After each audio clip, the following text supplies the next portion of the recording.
Hi kids. Daddy's gonna tell you another story called Gaston. Words by Kelly DePocu.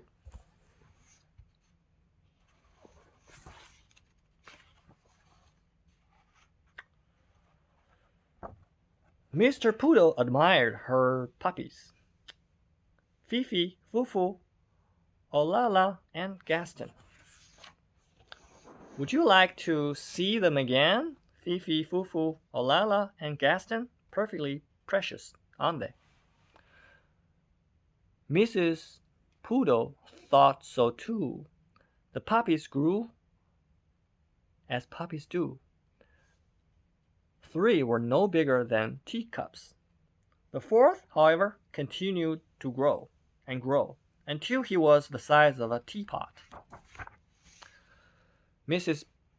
Poodle took pride in teaching her puppies how to be proper pouches. They were taught to sip, never slobber. Good, well done, very nice, nice try. They were taught to yip, never yep. Yip, yip, yip, rough. And they were taught to walk with grace, never race. Tiptoe, tiptoe. Wow! The puppies were also taught how to cook, or how to look pretty in pink, nibble their kibble, and ride in style.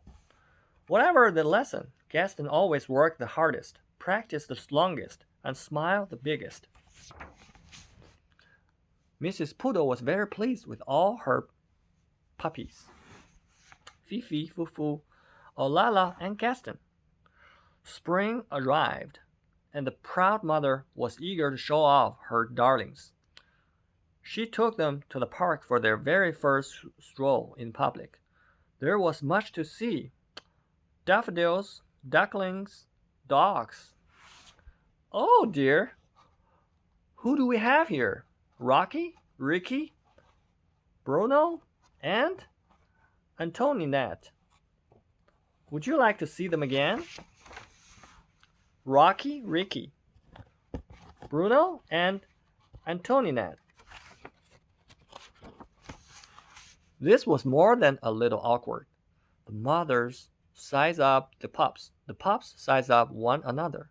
It seems there's been a terrible mistake, Mrs. Bulldog said, breaking the silence. "Ooey, ooey," Mrs. Poodle agreed sadly. "Whatever shall we do?"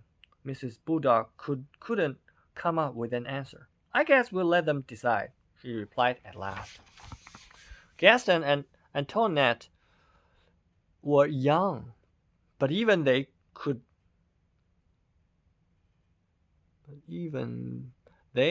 see there had been a mix-up.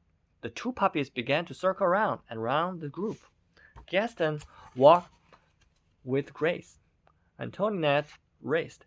Gaston yipped. Antoinette yapped. And when they finally came to a stop, the puppies had traded places.